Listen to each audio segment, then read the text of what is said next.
Hola, hola, bienvenidos a un nuevo episodio de No hay banderas en Marte. Hoy estamos con el mismísimo Juan David Gálvez, amigo muy especial de hace mucho tiempo. Hace mucho tiempo estamos intentando pescarlo para que estuviese en el podcast, pero bueno, las obligaciones no lo habían permitido. Y la voluntad. Juanito, ¿cómo estás? ¿Qué más? Ante todo, la voluntad. Quiero manifestarle a toda la gente que nos está viendo y oyendo que no estoy acá involuntariamente, que me tienen retenido contra mi voluntad. Que si alguien tiene un número que no sea el 911, llame. Mentiras, no. Muchachos, bueno, por fin lo concretamos. Muy contento de estar hablando con amigos. No sé de qué vamos a hablar, pero bueno, ahí vamos viendo. Y nada, adelante. Juan, muchísimas gracias por venir. Gracias, bebé. De verdad, habíamos hecho el intento, Juan muy ocupado, nosotros también entre Medellín, Pereira, y las cosas coincidieron y hoy estamos pues en este episodio con Juan, un episodio muy esperado por nosotros. Mucho. Juanito, va a dar un poquito de contexto. Yo trabajé con Juan cuando creo que empezó la curva de alquilados así a crecer. No obviamente por mí, sino que coincidí en la vida Llegó Alejo y todo se arregló. con Juan. Yo llegué de México y alquilados estaba en un muy buen momento. Vimos un muy buen momento juntos, compartimos intensamente 230 conciertos en un año y medio, para que dimensionen la intensidad que compartimos. Y Juan siempre mencionaba algo de Venezuela, Juan muy presente en Venezuela, pero yo ahorita, esa mañana que antes de grabar dije, oye, yo nunca tuve esa conversación con Juan como en minucia, y es, ¿cómo es la historia de Juan con Venezuela? ¿Juan nació en Venezuela o nació acá, se fue para Venezuela? ¿Cómo es la historia, Juan? Yo nací en Manizales, estuve hasta los 13 años. En Manizales tuve una infancia y preadolescencia muy bacanas. Conecté mucho justamente con como la movida cultural de Manizales, con la poesía, con los músicos, con el teatro, y me fui como con todo eso dentro.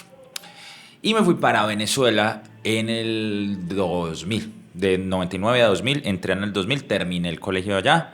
Me fui inicialmente solo con Rafa, el esposo de mi mamá. Ellos montaron una empresa allá. Mi mamá pues terminó el trabajo donde tenían un supermercado de toda la vida de esos del eje cafetero, antes de que llegaran pues como las grandes superficies. Llevaba como 14, 15 años allá.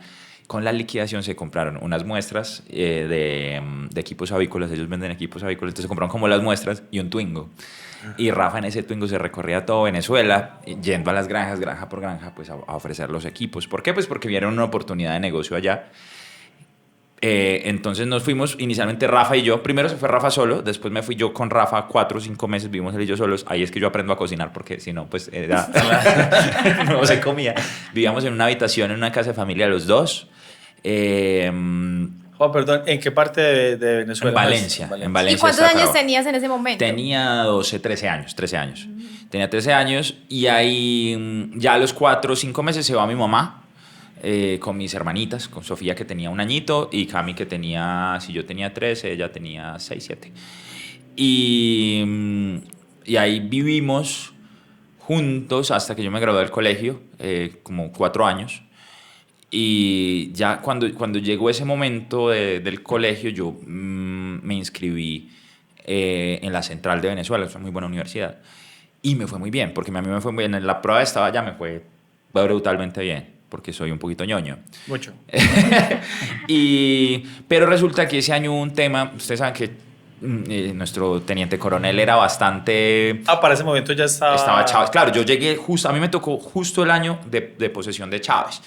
Y me tocó el comienzo como de cuando Chávez empieza como a dar el viro, cuando empieza a cerrar canales, cuando empieza empieza como con ese nacionalismo exacerbado, todo ese concepto como del bolivarianismo y de no sé qué, y entonces unos planes que habían de becas le cambiaron la regulación, entonces por ser extranjero lo perdía. Entonces ya pues como que iba a perder 6 meses más. Yo dije no, me voy para Colombia y llamé a mi papá que vive acá. Yo nunca había vivido con mi papá Y pues como que tenía ese tema pendiente desde que ellos se divorciaron. Dije, no, voy a vivir con mi papá. Y entonces fue que me vine a Pereira. Y arranqué a estudiar en la Católica. Porque tu papá para ese momento vivía acá en Pereira. Vivía en Pereira. Y creo que por ahí nos conocimos, ¿no? Como por esa época. Por allá, 18 años. Tenía eso, me vine de 16. Me vine de 16, sí, yo estuve como 3, 4 años en Venezuela nomás. Y de ahí me vine para acá, estuve con mi papá como 3, 4 meses y ahí pues me dijeron bye bye. Y me fui a vivir a una casa de familia, después, bueno, ya. O sea, yo salí de la casa muy peladito, yo empecé a vivir, sí, desde los 16 años. Tenía 16 cuando me fui. Pero Juan, hay el tema de la llegada a Venezuela, bueno, primero muy joven. Plena adolescencia. Sí, plena adolescencia, donde uno está ahí con la cabeza de las hormonas, todo así medio loco, cambiar de Ante país. todo las hormonas. Sí, cambiar de país. ¿Y cómo fue esa experiencia de un poquito, si sentías un poquito de discriminación por ser colombiano o una acogida buena? Pues mira que pasaban varias cosas.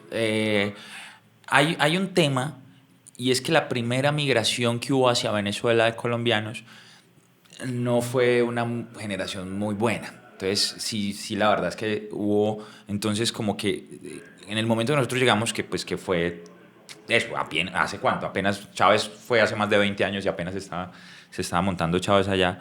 Entonces sí había un estigma con el colombiano muy bravo, como de ladrón, de pillo, ni siquiera por el tema de la droga, sino como que esa primera migración colombiana eran pillos que se iban a hacer maldades. Como hoy en día acá, que mucha gente tiene como un estigma con los venezolanos porque pues obviamente el venezolano de muy bajos recursos pues sale pues a rebuscarse la vida.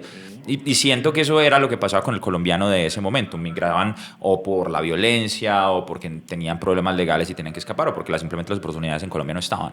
Y Venezuela pues era un país muy, muy rico. En ese momento, cuando tú llegaste, la situación económica en Venezuela estaba... No, eso era una locura. Todo el mundo habla de eso. Claro, porque yo nunca he visto, o sea, nosotros no éramos pobres, porque no puedo decir eso y me parece una falta de respeto cuando uno de verdad tiene recursos un poquito, pues éramos una familia de estrato medio. Mi mamá tenía un trabajo estable, era jefe de sistemas en un supermercado, pues no era tampoco pues la bonanza, pero no vivíamos mal y no éramos pobres, nosotros no éramos pobres. Pero no teníamos muchos recursos, siempre de todas formas fue limitado, y fui criado de una forma, es muy bonito eso, porque como con mucho sueño pero poco deseo. Entonces era un pelado que era feliz leyendo, que era feliz con el arte, con las cosas. Entonces a mí me hacían felices cosas muy baratas. Entonces nunca fui, pese a que en Manizales, por ejemplo, mi mamá más linda, la mitad del salario y mandarme para el colegio. O sea, yo estaba en un colegio gomelo de Manizales, que era el Gemelli, caro. Mi mamá era la mitad del salario para que yo fuera al colegio que ella quería que yo estuviera, ¿cierto? Sí. Perdón, hago paréntesis. ¿La ñoñada suya viene de crianza? O sea, ¿sus hermanitas son igual de ñoñas? ¿O es particularmente usted que salió ñoño de...? Pues Cami es igual de ñoña. Sofi se está volviendo ñoña. No, yo creo que es un tema como que vamos desarrollando. Pero yo sí siempre fui ñoño. Sí, yo sí siempre fui ñoño. Eso sí. Nació contigo. Yo nací ñoño. Y entonces, bueno, pero pues yo sí era, por ejemplo, del colegio, era el pelado, yo era el que no tenía cable, o sea, el que no tenía televisión por cable y ponían una tarea de ver televisión y yo era viendo Telecafé a ver qué referenciaba. Y me acuerdo mucho de eso, que el profesor como que no podía creer que yo no tenía TV cable en ese momento, pues no teníamos para pagar eso. O sea, lo que les digo, o sea, no era que faltara comida en la mesa porque nunca, pero no era una familia pues pudiente.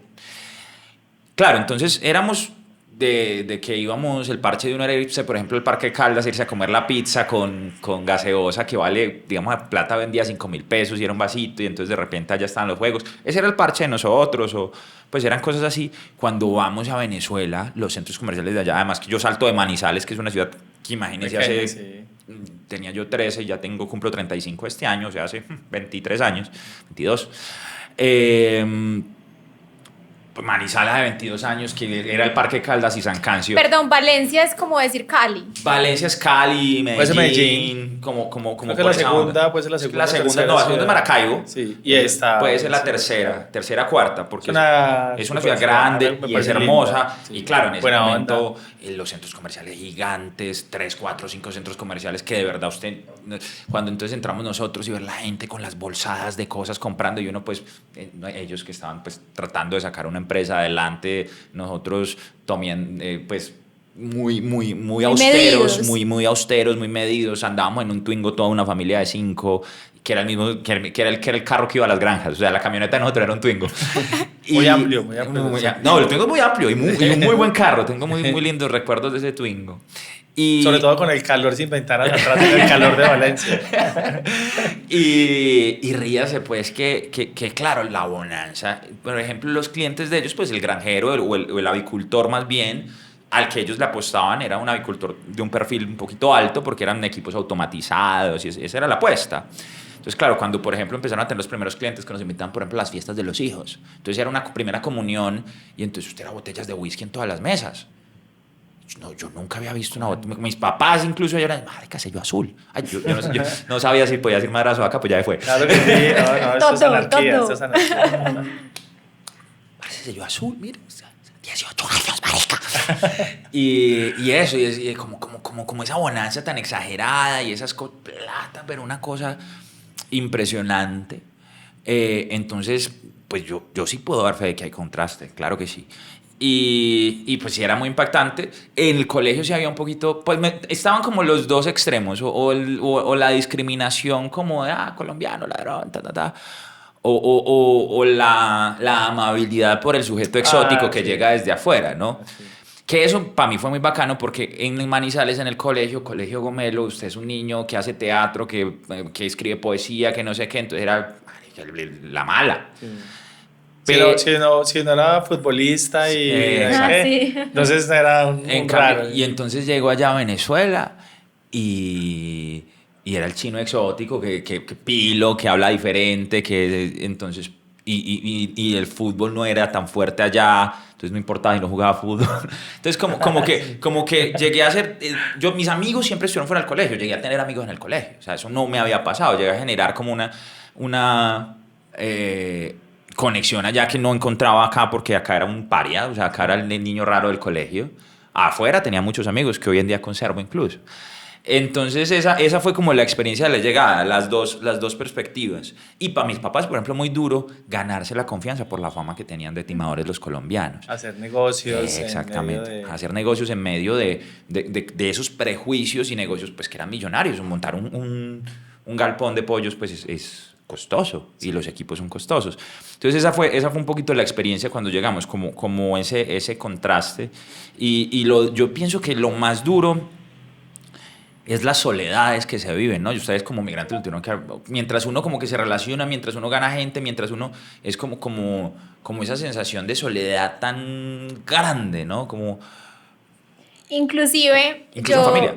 Inclusive en Venezuela, pues uno pensaría que países que entre comillas dicen que son tan similares, que culturalmente se comparten tantas cosas, pues uno pensaría que no va a sentir esa soledad, que por el contrario se establecen lazos, que puedes hacer amigos, que puedes como sumergirte en la cultura. No dice, es más breve. Eso, y definitivamente hay diferencias. Sí, claro, sin duda. También siento yo que el mundo cada vez es más pequeño. Que en ese momento, sí, claro. Claro, entonces, en ese momento, hace 20 años en Venezuela... ese momento no existía ni Messenger. O sea, el internet los buscadores eran una cosa incipiente. Era Geosites. ¿Pero lograste hacer amigos allá que todavía tienes o fue como muy corto para eso? No, sí tengo algunos amigos que conservo. De pronto no como que hablemos mucho, pero sí de repente uno en Facebook o de repente se consigue uno a alguien en un aeropuerto o alguna cosa. Mis padres hicieron amigos muy entrañables y gente pues con la que todavía se relacionan y que... Ellos se quedaron mucho más tiempo. Claro, es que eso fue lo que pasó. Ellos se quedaron 10 años en total, yo me vine a los 4. Se quedaron 6 años más que yo.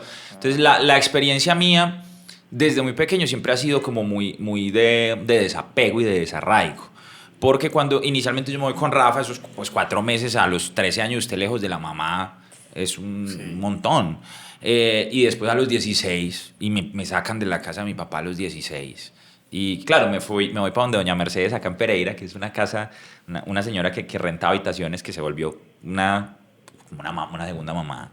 Y también me adoptaron en la casa de mi novia que tenía en ese momento. Entonces, ¿y hoy tienes relaciones con doña Mercedes? Pues hemos ido a visitarla. Hola, sí, hemos ido a visitarla y la recuerdo con mucho cariño. Todavía vivo en la misma casa en la que yo vivía.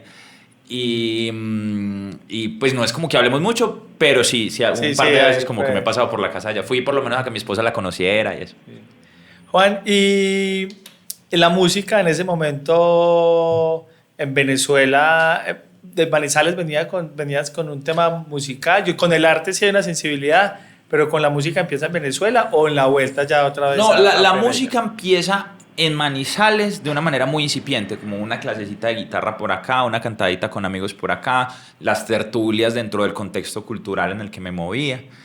En Venezuela me tocó la época MTV, entonces me tocó la época no metalera, pop punk o neopunkera, ¿cierto? Entonces todo eso, y yo armé mi primera banda la armamos en Venezuela. Entonces era inicialmente arranca en el colegio, pues como con el grupo del colegio, y la armamos afuera, se llamaba Es que Blasfemia.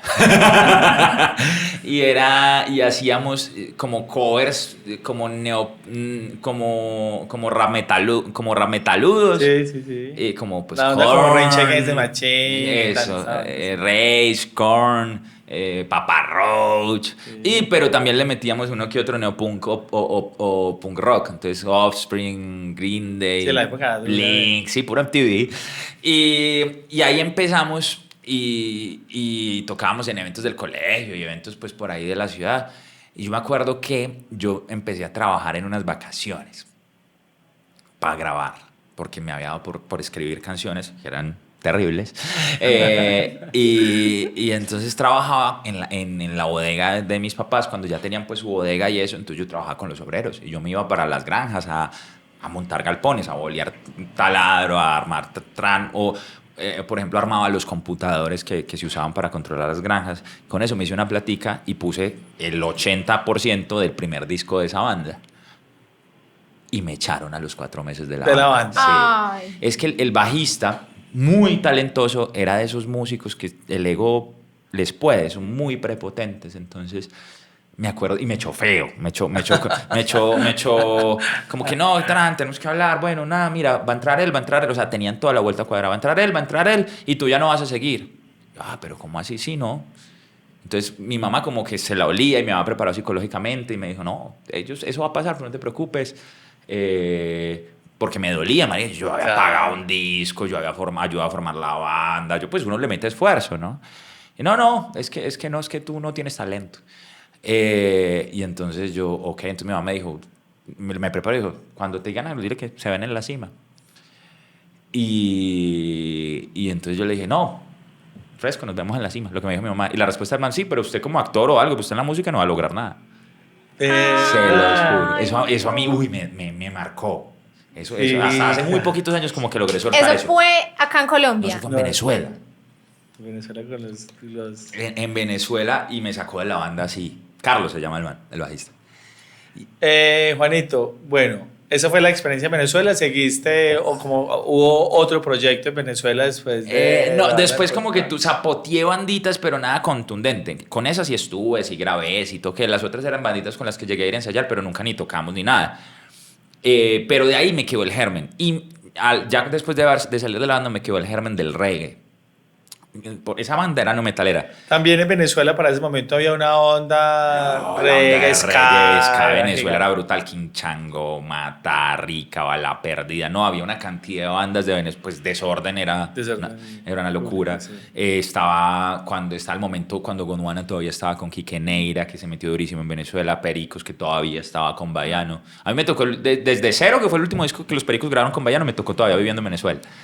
Y eso, y un día me pasaron un CD quemado de reggae con todas esas canciones. Y también hay una cosa, es que Venezuela tenía una industria mucho más fuerte que la industria colombiana. Las bandas iban a Venezuela y a Colombia no venían. Claro, también el tema de la bonanza petrolera, claro. Petrolera permitía que los shows fueran mucho más robustos en en Venezuela. Y todavía, o sea, los artistas venezolanos, o sea, Hay buenos músicos. Laura me preguntó hace poquito, ¿dónde hay mejores músicos, en Colombia o en Venezuela? Sí. Yo le dije, fuerte.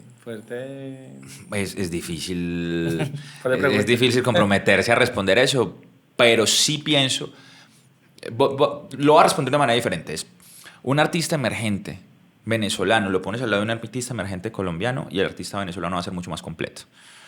No solo musicalmente, en términos de que muy posiblemente toque más instrumentos o haga más cosas, sino que va a tener una infraestructura mejor. Los artistas colombianos nos demoramos mucho en profesionalizarnos. Con Alquilados pasó. Alquilados se pegó y nos cogieron los estadios con los calzones abajo. A nosotros nos cogieron los estadios con los calzones abajo. Me tocó lo le tocó a Alejo. Claro, de repente de la nada pasamos de hacer bares y discotecas a tienes 40.000 personas y no tienes un ingeniero de sonido.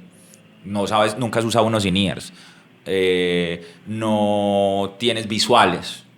Luces, necesitamos ingeniero de luces. ¿Cierto? Eso te aseguro que el artista venezolano ya lo tiene resuelto. Por la infraestructura y por la industria que hay allá. Hay gente muy capacitada y hay una industria grande. Es igual que en el audiovisual. Audiovisual en Venezuela, en provincia, consigues cosas muy buenas. Acá todavía, si tú estás, por ejemplo, en Pereira, es difícil rentar equipos, es difícil. Entonces de verdad que sí nos llevan años, Luz. Pero entonces, ¿por qué? Digamos que la visión mía es de una persona del común, que no estoy pues metida ni en la industria de la música, ni conozco tan de cerca. Y siento que a nivel internacional, pues suenan más los músicos colombianos que los venezolanos.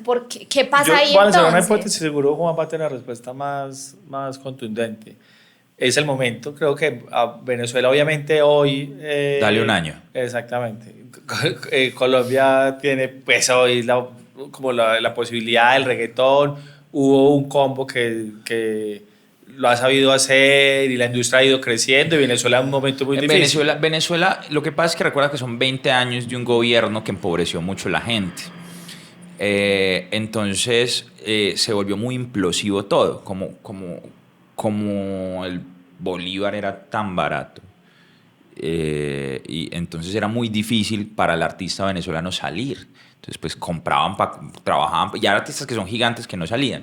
Cuando empieza la migración, y por eso te digo que le des un año, que es lo que yo siento como que desde hace rato hay un caldo de cultivo tremendo de artistas venezolanos, porque son muy buenos. ¿Qué fue lo que pasó? Primero están los artistas casi que confinados a Venezuela por el tema del dólar. Segundo, los colombianos somos bien pilosos y bien oportunos para montarnos en un bus. El artista venezolano se demoró en montarse en el bus del urbano y ahorita están saliendo chinos creados a punta de Daddy Yankee, a punta incluso de Alquilados, de Balvin, de Maluma. O sea, hablemos de un pelado como Micro TDH, que es un pelado que creció escuchando urbano. No como los venezolanos de momento que crecieron escuchando a Franco De Vita y Aldo Mata y a Ricardo, ¿cierto? Entonces el pop duró mucho en Venezuela. Entonces mira que lo más grande que daba Venezuela hasta hace un par de años era Carlos Baute. Cuando empieza la movida urbana venezolana como Chino y Nacho, que venían de ser, o también... Que venían también de ser un boy band. Cuando el músico venezolano empieza a virar hacia allá, pues como la nueva onda comercial, se empiezan a tomar de todo. Si tú pones a ver compositores detrás de hits, un montón de venezolanos. Sencillo, Telepatía, además de Caliuchis, ¿de quién es? De Servando Primera. De Servando Primera. No sabía, ¿verdad? Entonces, y así, Yasmín Marrufo ha compuesto un montón de hits, Oscarcito ha compuesto otro montón de hits. Lo que te digo, estos pelados de esta nueva generación como Micro, Jan Bené, Danny Ocean, son pelados brutalmente talentosos, veloces. Y hay un tema, y es que esta generación nueva no requiere de los esfuerzos, por ejemplo, que requería incluso mi generación. Nosotros somos como de... El límite. Nosotros somos del área gris. Nosotros alcanzamos a vender discos y alcanzamos a vender descargas digitales antes del streaming. Nosotros, en Colombia, los dos primeros hits virales se llaman Pajaritos de Andy Rivera y Yandari Justin y Solitaria de Alquilados. Las primeras canciones virales de Colombia... bueno, y no te metas a mi Facebook de este man. Son esas tres. Esos tres fueron los primeros hits virales de Colombia. Y, por ejemplo, a nosotros para grabar nos tocaba meternos un viaje por tierras a Medellín o Bogotá, acá en Pereira no había un estudio decente para grabar. Hoy en día usted con 3 micrófonos, una interfaz y 2 luces se monta un podcast que suena muy bien. Sí. Y de hecho hay canciones que nosotros hemos sacado que yo he grabado en mi casa. Y ese avance tecnológico ha permitido que estos chinos que no tenían recursos, ya con muy pocos recursos, montan un estudio casero, hacen un hit. Literalmente Me Rehuso, que es uno de los grandes éxitos de la música latina de los últimos años de Danny Ocean, la hizo Danny con una interfaz y un micrófono en su casa.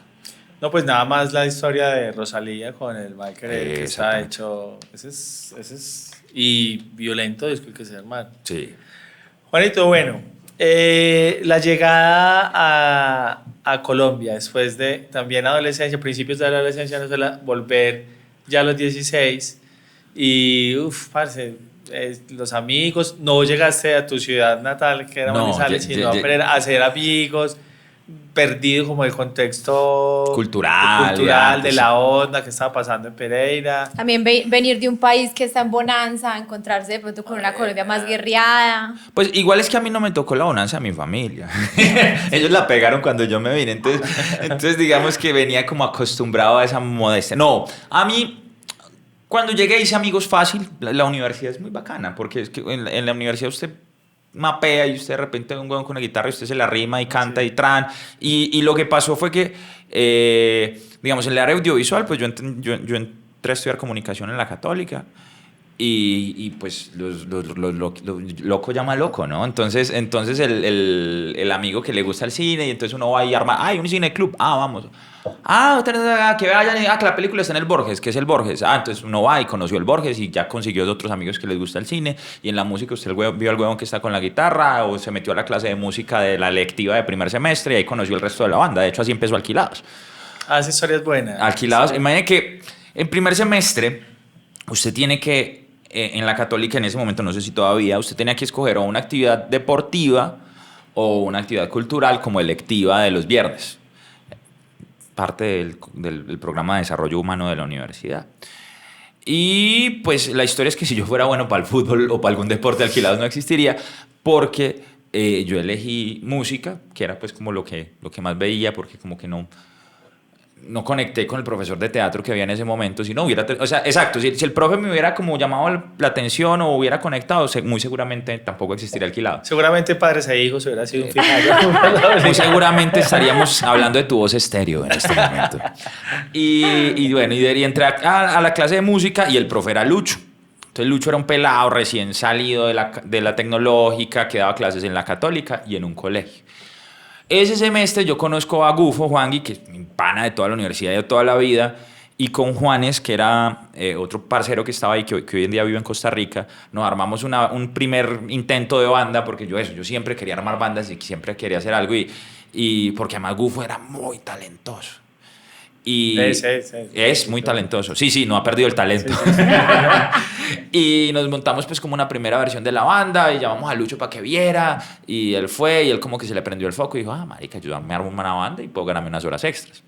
Y entonces el man por ganarse unas horas extras armó una banda en la universidad y entonces ya cuando estábamos como en tercer semestre nos llamó a Gufo, a mí y a distintos pelados como que habíamos estado en la clase de música, entonces necesitamos 2 guitarristas y se llamó de 2. Muy chistoso porque todos ya éramos amigos, porque éramos los jóvenes que les gustaba la música de la Católica.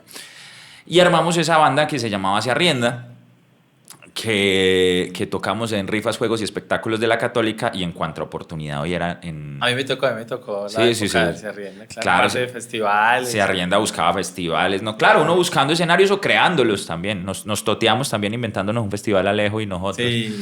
Eso, nosotros, me la contaste hace poco. Sí, hicimos un festival juntos. Fracasarte por Pereira.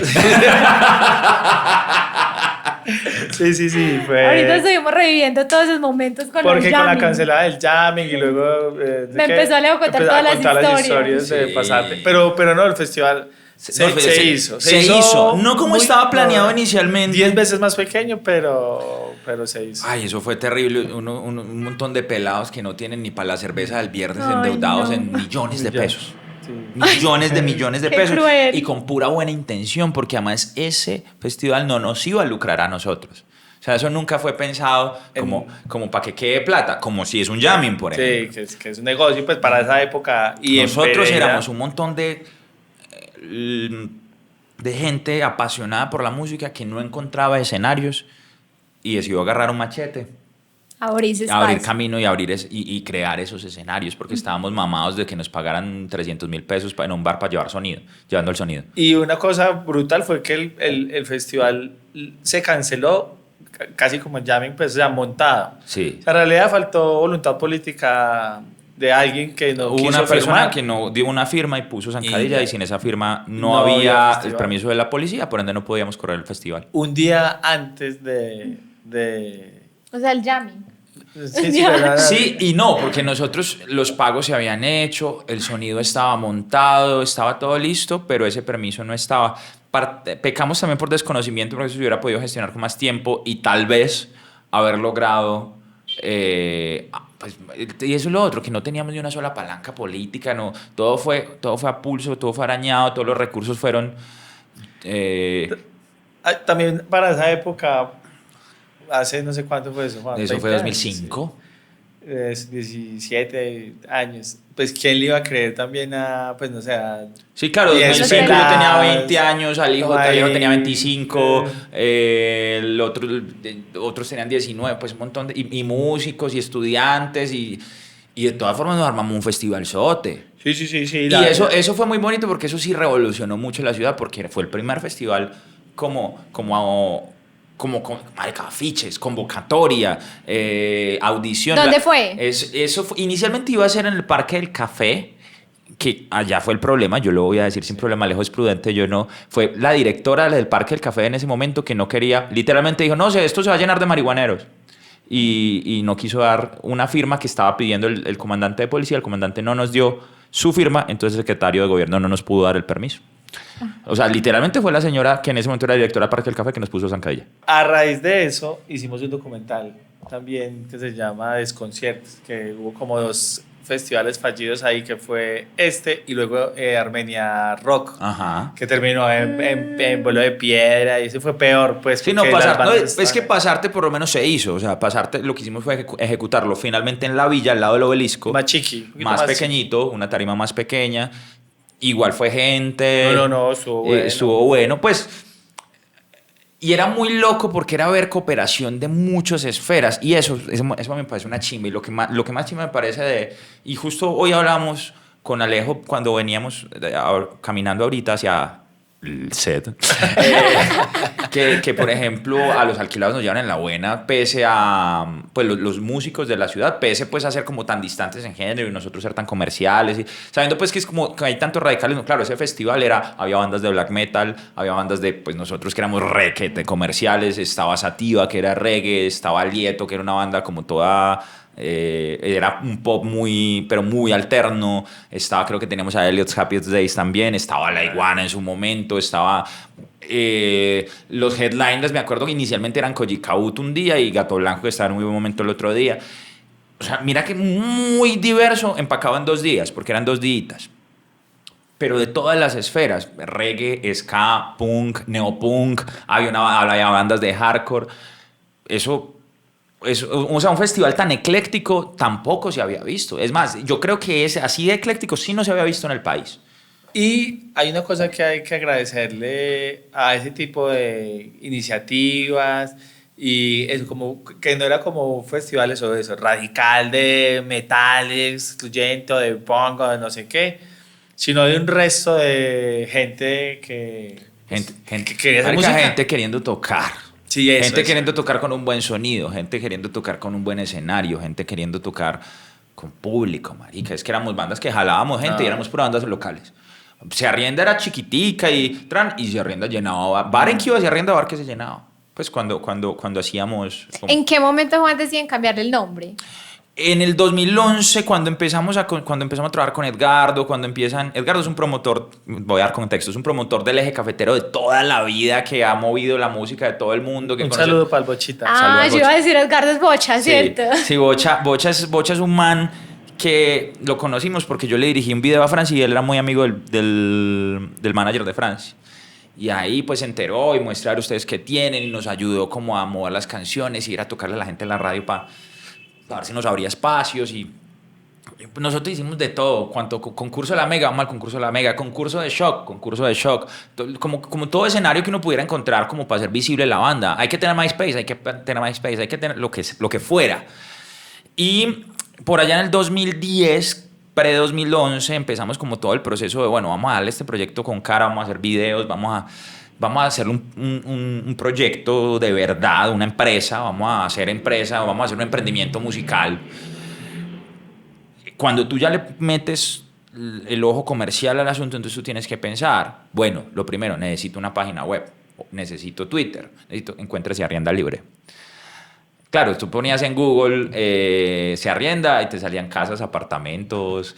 ¿Cómo le hace un SEO hacia arrienda? Posicionamiento hacia arrienda, la banda. No, tienes que poner, para que apareciéramos, tienes que poner Se Arrienda Banda Eje Cafetero Colombia. Y entonces ahí vino, pues, y entonces empezamos con la vaina de qué nombre. Y de ahí pues encontramos el Alquilados. De ahí empezamos como a sentir para dónde tenía que ser la dirección de la música. Empezamos haciendo reggae, un reggae pop, y pues es que del reggae terminó uno saltando al dancehall y del dancehall saltamos al reggaetón. Pues hay una cosa que yo creo que siempre había querido decirle a Juan y de verdad que felicitaciones por mucha determinación. O sea, en realidad, una banda del Eje Cafetero, de Pereira, para ese momento, donde la industria del reggaetón, hoy es más fácil decir, quiero hacer reggaetón porque pues hay posibilidades de, cuando ni siquiera J Balvin, pues era nacionalmente reconocido, sí, pero no había una industria. Sí, no, Balvin todavía hacía colegios. Exactamente, sí. Entonces decir, dos pelados, meterse en ese chicharrón, en una inversión tan tremenda. Las deudas. Exactamente.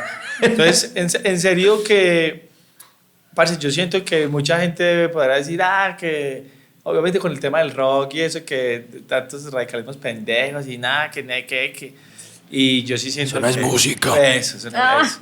Siento que, parce, seguramente si muchas bandas de rock con tanto talento que hay en el rock y en la música alternativa se metieran con la disciplina y con el empeño de meterle, crear una empresa y hacerlo, seguramente muchas más hubieran logrado. Lo que pasa es que también mucho talento.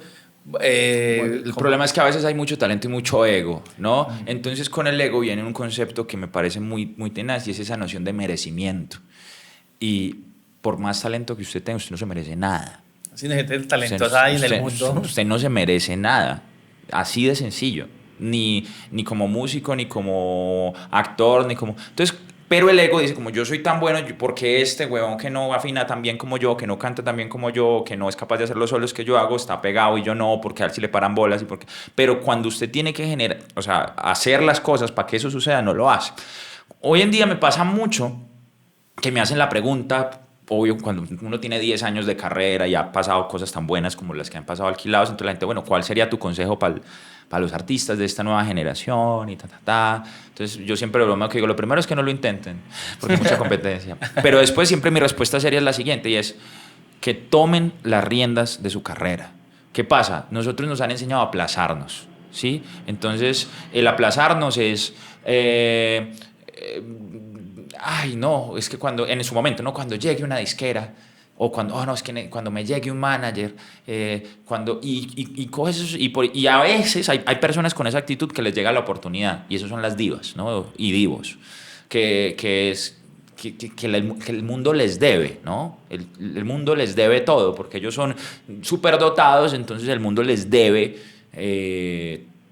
cumplir y hacer las cosas y como estar atento a sus caprichos y a sus cosas. Y nos han vendido esa noción de que yo soy súper dotado y me merezco todo eso, ¿cierto? El problema es que como los dotes son una cosa tan subjetiva, hacen que estas personas no se den cuenta de la cantidad de oportunidades que hay para el artista en general en estos momentos. Lo hablamos ahorita hace un momento. O sea, antes, cuando Alquilados grabó sus primeras canciones, a nosotros nos tocó viajar, meternos no sé cuántas horas por tierra para ir a un estudio decente, pagar una millonada, endeudarnos, maxear las tarjetas de crédito, sacar una libranza en el banco para poder hacer un video. dormir en el piso de un estudio porque no teníamos plata para ir a pagar un hotel. Y el productor, que era uno de los pegados en ese momento, pues nos llegó 6 horas tarde y pues había que hacer lo que él quisiera y pues ya no alcanzamos a irnos para la terminal, entonces tocó dormir en el piso. Perdón, también eso, un poquito de tirar humildad a veces con Claro, cosas, sino, porque yo fui testigo de las cosas que a veces que yo un día dije, yo que no era el que estaba en el escenario, que no voy a decir el nombre de un man de la radio de Bogotá, yo dije, este man es un abusivo y le voy a meter un calvazo para que respete un poquito. Sí, no, claro, también es, pero es también entender, o sea, no creerse uno tan en serio, ¿sabes? Eso es muy importante. Voy a cerrar esa idea y retomo acá porque me parece que es un punto chévere para comentar, pero voy a cerrar la idea de los pelados y del consejo. Parce, tenés TikTok que está regalando el alcance. Y entonces, pero te dedicas a criticar TikTok en vez de anda a cantar, que es que si sos tan bueno vas a llamar la atención. ¿Cuántas carreras no han empezado así? En su momento, ¿qué hacíamos con Ciarrienda? Alejo me ayudaba, hacíamos videos de yo cantando en la calle para el canal de YouTube y subíamos y de repente esos videos 200.000, 300.000 vistas y grabábamos nosotros mismos los videos con una camarita que era pues muy sencilla y entonces nos íbamos, estábamos en la playa, arranque a grabar y nos grabamos un video, salió un show, salió la oportunidad de ir a tocar a Miami, camina y grabamos y nos grabamos un video en la calle y lo editábamos nosotros mismos o lo editaba algún amigo. Lo que ha hecho Alquilados es tomar las riendas de la carrera. Cuando, que la web, que necesitamos una página web, yo aprendí a codificar.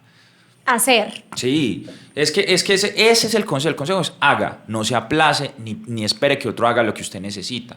¿Sí? Hay el tema educativo está hoy en día más fácil que nunca. Usted no necesita pagar una academia para aprender de nada, de música, de producción. YouTube se llama. Usted con YouTube tiene, pero no, quieren esperar que llegue el gran productor a enamorarse de ellos porque se lo merecen todo, porque son iluminados del cielo y no ponerse la 10 para hacer las cosas. Y entonces, ese es el asunto. Esa orilla es la que yo critico. Y esa orilla es la que me parece muy mal. Cuando usted mira bandas de pronto del entorno alternativo que se toman las cosas tan en serio como de nuevo, como a ponerse la 10. Y yo tengo un ejemplo sobre eso. Messier Periné. Los Messier es una gente que se tomó en serio su show, que se tomaron en serio el tema de más allá de que estemos en un entorno un poco más alternativo, somos un performance. Y son unos musicazos, pero toman en cuenta sus visuales, toman en cuenta su vestuario, toman en cuenta su expectativa y mercadeo del lanzamiento, se han capacitado en ese tipo de cosas. Y son unos grandes músicos, pero... Lo que pasa es que creo que ahí entran como dos talentos que son diferentes. Un tema es el talento, pues el arte va por un lado, pero la lectura pues que también hago de ahí es se necesita un talento, pues administrativo, comercial, una capacidad también para gestionar, un poco de disciplina también. Organización. Y no se puede endosar, que es lo que pasa, ¿sí me entiendes? El problema es que el artista quiere hacer solo lo chévere. O sea, yo quiero solo subirme a la tarima y ya. Y cuando usted mira fenómenos culturales y musicales como los que hay en este momento, usted ve que hay gente que toma la rienda de su carrera. Voy a dar un ejemplo muy controversial, Bad Bunny. Bad Bunny es un artista gigantesco que está detrás del proceso creativo, está detrás de su proceso comercial. Obvio, tiene mucha gente, pero se puso la 10. O en su momento, voy a dar otro ejemplo en el entorno urbano, Nicky Jam. Nicky Jam vio en Instagram el espacio para su carrera, que se dedicó a subir previews en Instagram, a cantar, a recochar, a ganarse la gente, porque entendió que tenemos acceso directo al público. Antes había que pagar un peaje. ¿Sí? Antes dependías de si el señor de la emisora o de la programa de televisión te quiere abrir o no, y a Alejo le tocó las humillaciones que le tocaron Alquilados. Parce, nos llamaban 2 horas antes, nos sentaban las 2 horas antes, nosotros viajamos desde Pereira para la oportunidad, listo, se alargó el programa, se alargó un invitado que sí está viral, lo que es el chisme del momento. Muchachos, qué pena con ustedes, no nos alcanzó el programa. O si estábamos muy de buenas con ustedes, Alquilados, y arrancábamos nosotros con solo y pasaban los créditos, no eran 20 segundos de la canción. Después de haber estado haciendo... Después de pagar hotel, pagar viáticos, pagar todo esto es a crédito. Y entonces uno puede quedarse con la humillación, ¿no? No, me van a humillar nunca. Y llenarse como de ese veneno y de esa vaina y de ese resentimiento. o puede reconocer que nadie le dé nada a uno y tomar las riendas de su carrera, ¿no? Entonces, ese es el consejo.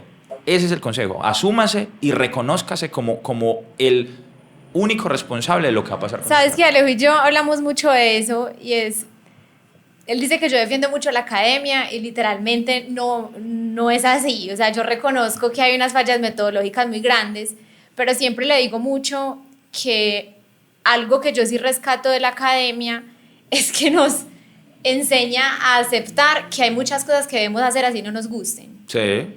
Y que es algo en lo que él y yo siempre como diferimos y no, es que yo voy a hacer lo que a mí me gusta hacer.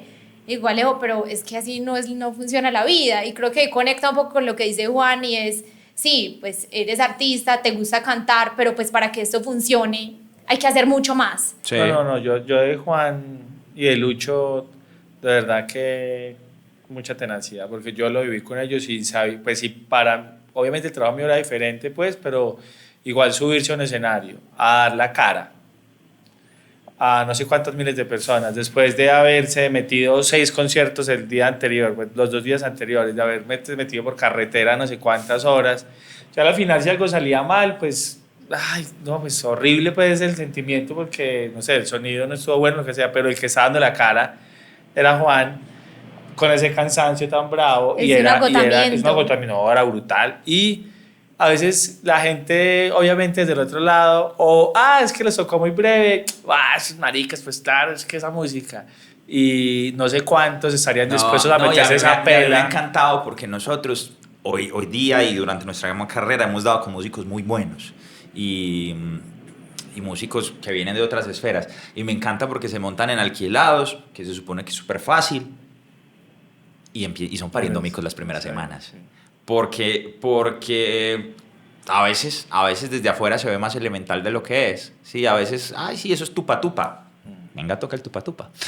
Y eso ha sido bonito también, como encontrar que pues sí, de pronto sea más sencillo, pero eso no lo hace menos, ¿no? A veces pues hay mucho prejuicio, pero siento que con Alquilados ha pasado una cosa, y más con los años, es que esos prejuicios como que van cayendo.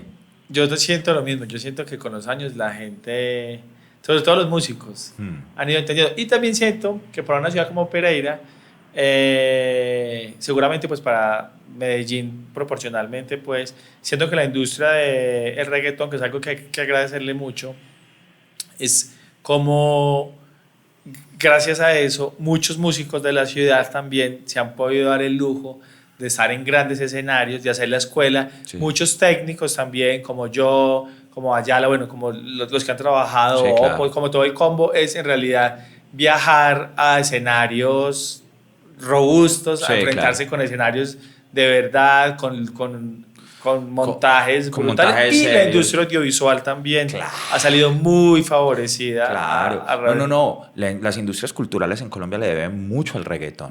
Muchísimo. Y ahí es que uno tiene que tomar distancia y tratar de ser objetivo más allá de que le guste o no. A mí nunca he hecho un video de culos y carros. Jamás en toda mi carrera he hecho un video de culos y carros. No me gustan. No es lo mío. Muchos videos de reggaetón son así, pero muchas empresas, a punta de hacer videos de culos y carros, lograron comprar o acceder a los recursos para hacer otros videos diferentes. No, total, hoy seguramente se consiguen muchas más ARRI alquiladas en Colombia, que son unas cámaras así súper top, gracias a que, claro, la industria del reggaetón exigió comprar equipos. Usted antes Alexa no conseguía en Medellín. Usted antes no conseguía una Arri Alexa en Medellín. Eso no pasaba. Hoy hay 4, 5, 6 Alexas. Antes usted no conseguía unos Master Primes o unos Ultra Primes, que son una set de lentes pues muy buenos. Yo rento en Medellín cada que necesito, y muy económico. Entonces eso no... Pues es un impacto muy grande que ha tenido el reggaetón, más allá de que Balvin o Maluma o quien sea esté millonario y esté mundial o no, o más allá de lo que uno piense de ellos. Que el reggaetón ha movido la industria cultural y ha traído muchas oportunidades a la industria, sin duda. A mí que Alquilados es muy dulce para que se le roben el equipo. Entonces, por ejemplo, nuestro productor anterior está hoy en día con Maluma, nuestro visualista está con J Balvin y así. Alquilados como buena escuela. Y eso, pero ver un pelado como Ronald, el visualista de nosotros, que es un man de Cúcuta, pilo, ñoño como el solo, con todo el merecimiento, que ahorita que hablamos de merecimiento, que la merece toda porque es súper juicioso, verlo operando en un Coachella, verlo corriendo un show en Coachella, un pelado de Cúcuta, que antes no tenía, o sea, no se conseguía una tarjeta de video como la que estamos usando en este momento. ¿Por qué? Pues por toda una industria que se ha movido y que no estaba, y que estaba como reservada para las vacas sagradas de la industria colombiana. Entonces eran los 3 empresarios que hacían los 3 shows grandes de los mismos 3 artistas que tenemos, que se llamaban Juanes, Vives y Shakira, y los Aterciopelados. Como que de cierta forma se democratizó un poco eso. Exactamente. Y se le dieron más oportunidades a una cantidad de gente talentosa que lo que le hacía falta era un empujón. Era la oportunidad. El empujón. Que lo primero que nos abrió eso, que también hay que reconocérselo, el tropipop. Sí, también tuvo una época ahí. El tropipop fue la primera música joven de Colombia que no era de vacas sagradas. ¿Qué pasó? Pues que muchos eran niños ricos de Bogotá que se pusieron a hacer eso, que eso no tiene nada de malo, pero pues que le dio rabia a Julio Sánchez y hizo una campaña contra el tropipop, y entonces ellos se asustaron y empezaron a buscar pop y dejaron morir el género. Eso, si ustedes van... bueno, Alejo llegó a ir conmigo a Perú, ¿o no? Sí. Claro. En Perú eso le llaman Latin Pop. Y bandas de tropipop de esa época son ídolos allá. Y podíamos haber tenido nuestro reggaetón. O sea, es decir, la música, el tropipop hubiera sido una industria muy importante si ellos no se mueren del susto. Sin embargo, esas primeras bandas también fueron unos pioneros de eso, de hacer festivales. O sea, esos festivales de... Cuando usted veía festivales...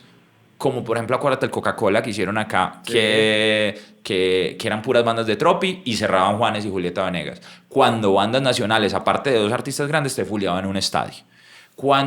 Estos conceptos de los eventos de las emisoras, Evento 40 y todas esas cosas que empezaron con estas bandas, eso movió la industria nacional. Antes solo se podía con artistas de afuera o con las 4 vacas sagradas de Colombia. Un saludo para don Julio Sánchez, que mide así un poquito, vea, ya lo logró, hermano. Tenía como una campaña... Sí, se llamaba No más tropipop. Sí, muy pasado. Ay, sí, qué tremendo, no sabía. Julio. A mí en realidad pues el tropipop tampoco es que... Pero... No, pero pues es que eso no es de... O sea, yo no es de gusto, es que no es de gusto. Yo tengo grandes amigos que fueron de la época del tropipop. Alejo González, que fue pues yo creo que es el compositor más exitoso del tropipop, pues Bonca. Alejo es un gran amigo. Sin embargo, yo no era muy fan del tropipop. De esas bandas de la época tropipopera, no era tan tropipop, pero digamos que la clasifican ahí. Me gusta mucho San Alejo. Sí. Muy buenos. Muy buenos. Y Sebas es un gran amigo y lo quiero y lo admiro. Y es pegadísimo. Sí.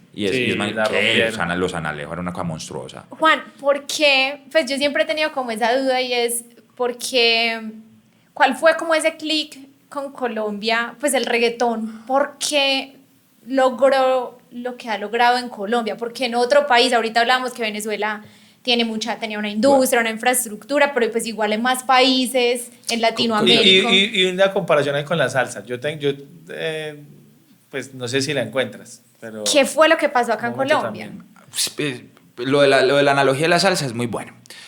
En Colombia, entonces venimos de esta época del tropipop, que es una música más bailable, las discotecas, la gente quiere bailar. Acuérdense que venimos, y esto es una historia que viene desde el 98, antecito, ¿ustedes se acuerdan?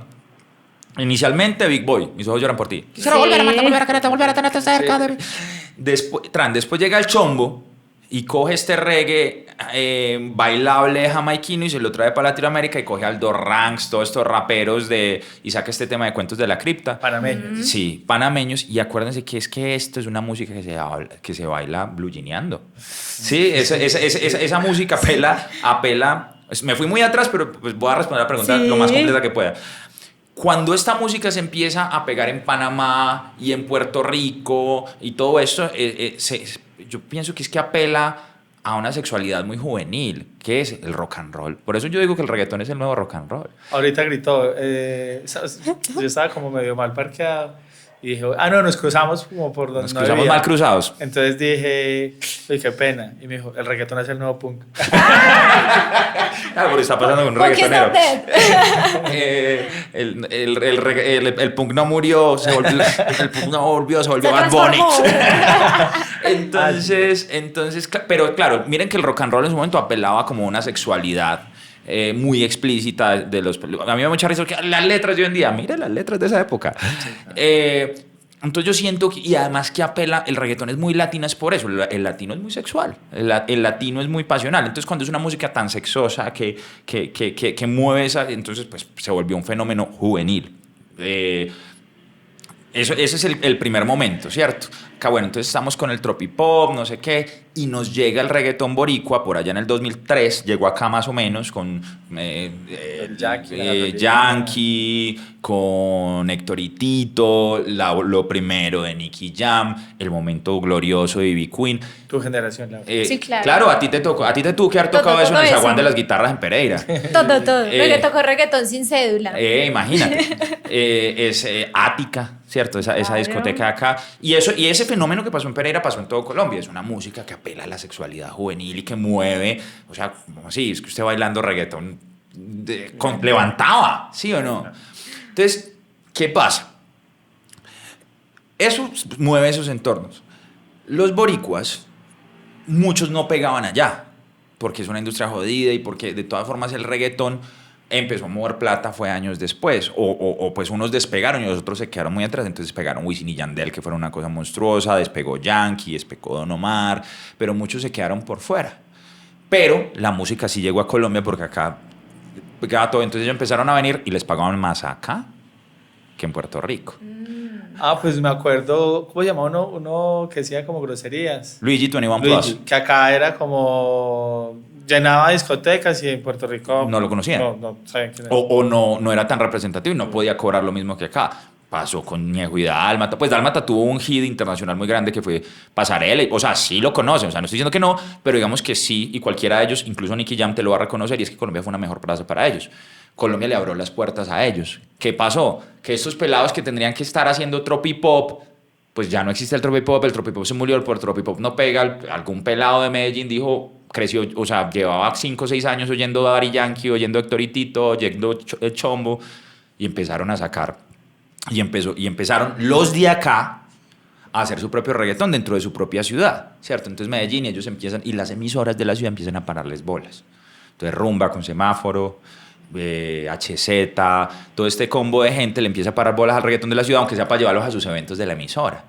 Y de repente se conocen con los boricuas, y pum, de un momento a otro... ¡Tan! Un putazo, amigos especiales de Blindaje 10. De repente, ¡tan! Otro putazo, fruta prohibida de Dragón y Caballero. De repente a Balvin se le pega, hoy estoy soltero, ella me cautivó. Se le pega, ella me cautivó a Balvin. Entonces, claro, porque en Colombia lo más urbano que teníamos era la champeta. Lo que pasa es que la champeta es cíclica. En Colombia...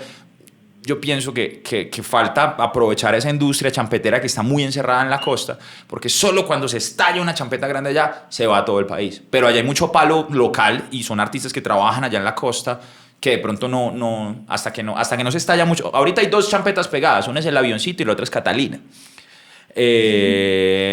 Pero yo escuché eso hace 6 meses en Cartagena, en la calle.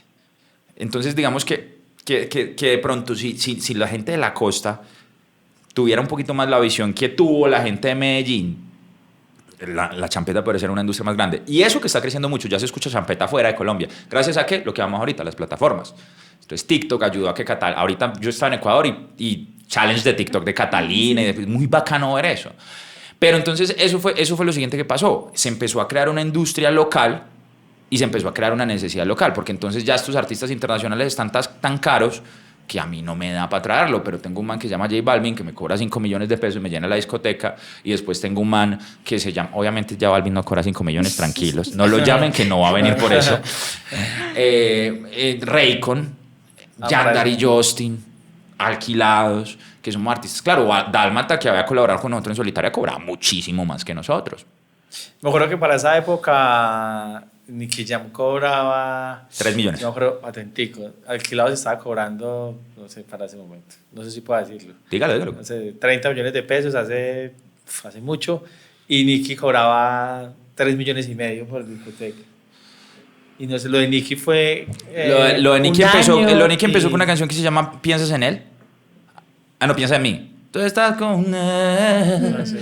Después Travesuras. Y después El Perdón, que sí fue un hit mundial. Y ahí ya se fue Nicky a la verga. Ya se recontrapegó y resucitó. Y muy bien. Fuerte, sí. Sí, pero Nicky, lo que hablamos ahorita, Nicky es un man que se asumió. No está funcionando en Puerto Rico. Me voy para Colombia. Incluso hicimos una gira con Nicky, que fuimos a Ecuador. Hicimos en Ecuador, sí, hicimos en Perú. sí, Con Nicky giramos mucho. Nicky es un pana, o sea, Nicky la buena para Nicky Jam. Y buena onda. Y es de los más divertidos que hay, es un buen tipo, es un man que se asumió. Entonces, Instagram, bueno, y arrancó a subir videos de Instagram. Y era intenso, mamón. Ya no sube tanto, ya está en otra película. Pero en su momento se reconoció y vio la oportunidad que ahí estaba la audiencia y que le estaban parando bolas. ¿Qué hizo? Se volvió el artista del Instagram. Yo me acuerdo que Nicky subió un preview al Instagram y la canción se pegaba antes de salir. Por los previews que nacían. De hecho, nosotros hicimos esa estrategia muchas veces también. Con una cita, es que una cita era un soft release y una cita no era un sencillo. Nosotros nos hacemos una cita, falta mucho para lancemos algo y hicimos un lyric video, que incluso la cámara le hizo la Yala, ahorita que hablas de él, le hizo la Yala. Sí. A nosotros nos llevó... De Washington. A nosotros nos llevó la embajada de Colombia a hacerle un show a los colombianos allá el 20 de julio. Y entonces, de nuevo, estamos acá en Washington, grabemos algo, grabemos una cita y Juanma estaba recién entrado a la banda. De hecho, Juanma se burla mucho de él porque salió aplaudiendo todo el video. Sí, palmito. Pero ¿qué más iba a hacer? Sí, pues estábamos... Pero imagínate, ya Alquilados ya tenía reconocimiento, pero dijimos, es una oportunidad de hacer algo diferente, hagámoslo acá. Pero no es el tema de aplazarnos, no, esperemos que tengamos para hacer un gran video. No. ¿Y cuánto pudo haber costado ese video? La verdad, sí. En total, $1,5 millones. Y creo que es el que tiene más... Es el video con más reproducciones en el canal de Alquilados. Sí, así es. Es el video más exitoso en la historia de Alquilados. Perdón, habría propósito. Y tenemos videos de mucha plata. Sí, yo sé, he visto unos con superproducciones. Juan, ¿cuánto llevamos ya, hijo de machica?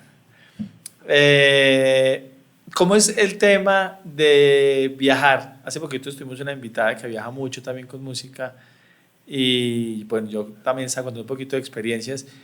¿Cómo es el tema de viajar con una banda? Como la diferencia de hacer turismo cuando uno se va de turista a viajar, a veces que haces, no sé, 3 países. A nosotros nos tocó hacer Miami y llegar de Miami a Medellín corriendo casi sin prueba de sonido a hacer un show. ¿Cómo es esa experiencia de moverse por aeropuertos pero no turisteando, sino trabajando? Porque siento que la percepción de la gente es que cuando uno anda de gira, pues anda conociendo el mundo. De paseo. Sí, como de paseo. Sí. Y resulta que...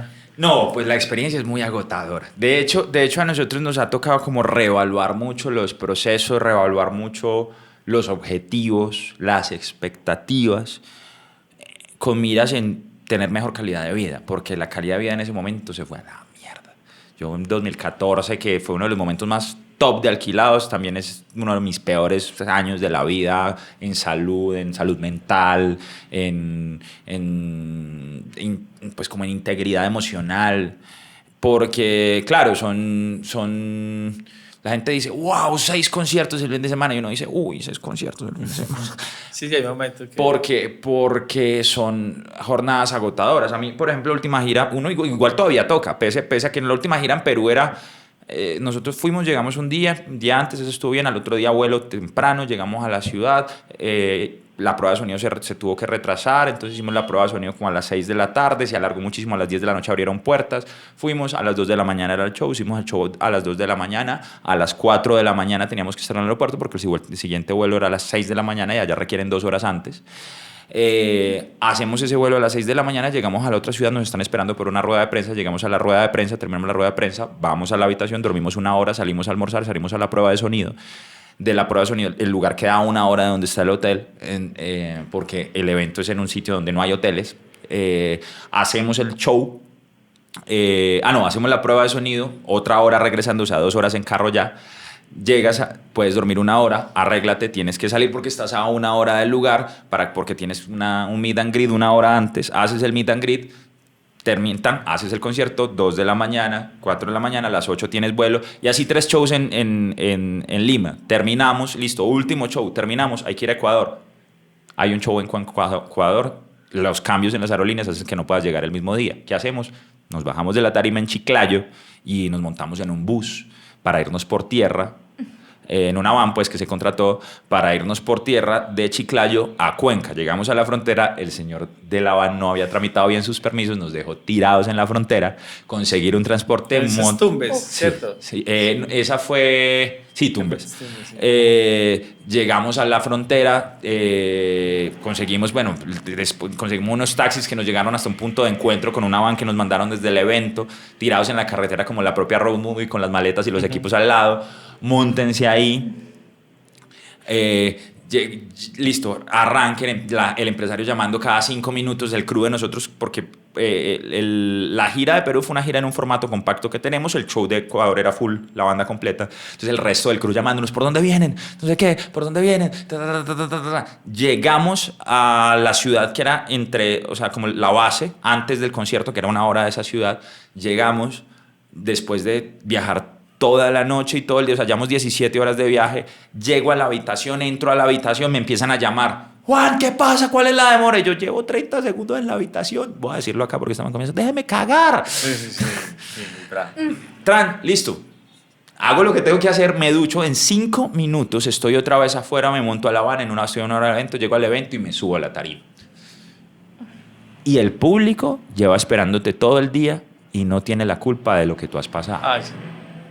Juan, ¿alguna experiencia? No sé, yo escucho eso y yo digo, pero el cuerpo cómo aguanta, o sea, un desmayo, una enfermada. Muchos, 2015, 2014. En Barranquilla. Sí. Desmayado. Yo lo veo como arrodillado. Ay, no. Yo, ¿pero qué está haciendo? O sea, está muy comprometido con el show.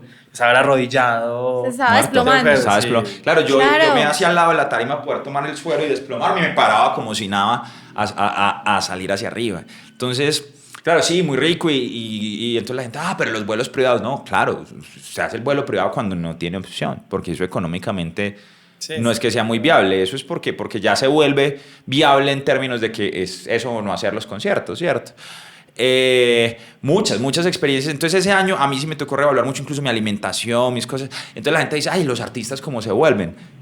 ¿Por qué piden lo que piden en camerino? Porque nosotros, por ejemplo, pedimos cosas muy específicas, entre ellas unas opciones veganas y vegetarianas. Yo soy vegetariano. No. El último show de Pereira, les voy a contar acá una infidencia. El run en la ciudad es que nosotros éramos unas divas porque yo pedía sushi vegetariano. Pero qué divas, que quién se creen. Claro, póngale que el man lleva 17 horas de viaje y no ha desayunado. ¿Y usted con qué le va a salir? Pero no es una diva, ¿sí me entiendes? O que pides agua al clima. ¿Por qué agua al clima y agua fría? Pues porque yo no puedo tomar agua fría. ¿Sí me entiendes? Son ese tipo de cosas que a veces también distorsionan la perspectiva desde afuera. O, ejemplo, me pasó una vez en un evento de esos grandes de unas emisoras, estaba enfermo del estómago, porque claro, tomas agua donde sea, comes donde sea, estás tratando de resolver, estaba enfermo del estómago. Yo me subí a la tarima y necesitaba bajar corriendo, man.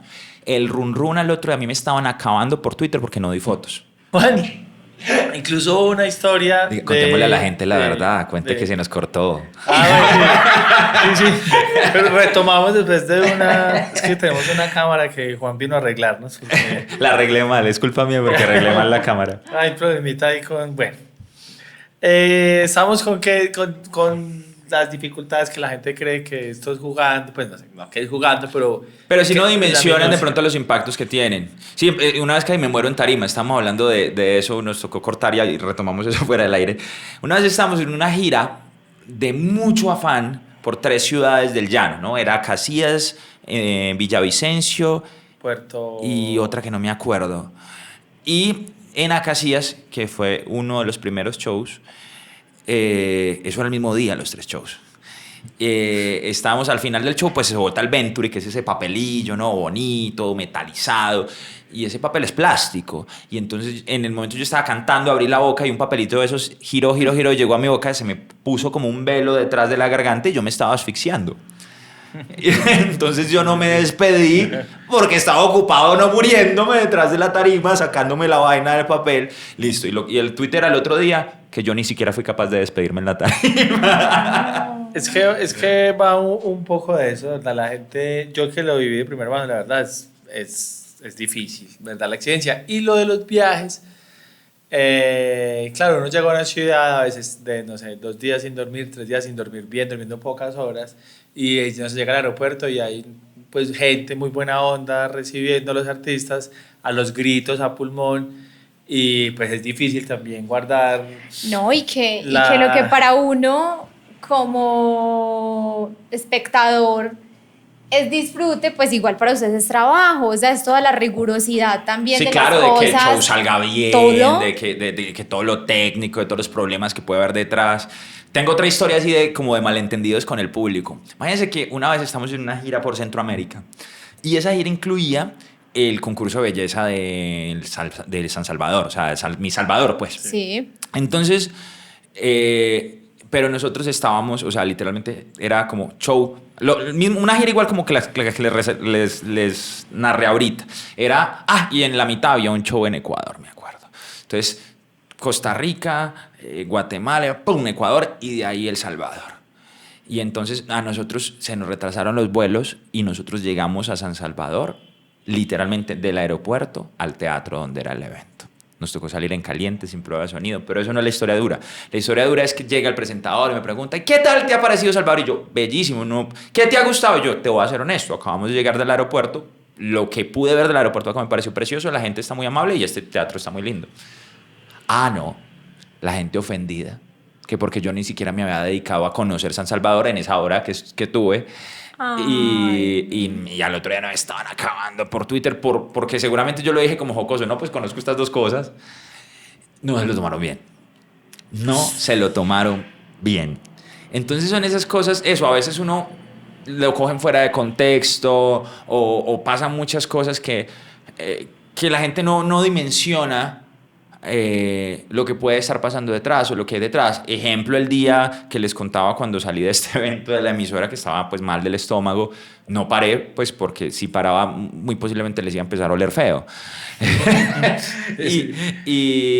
No, al otro día que yo era un creído, entonces la foto donde yo salgo corriendo o donde estoy lejos. Entonces, digamos que esa construcción de la realidad en torno a los artistas es muy difícil.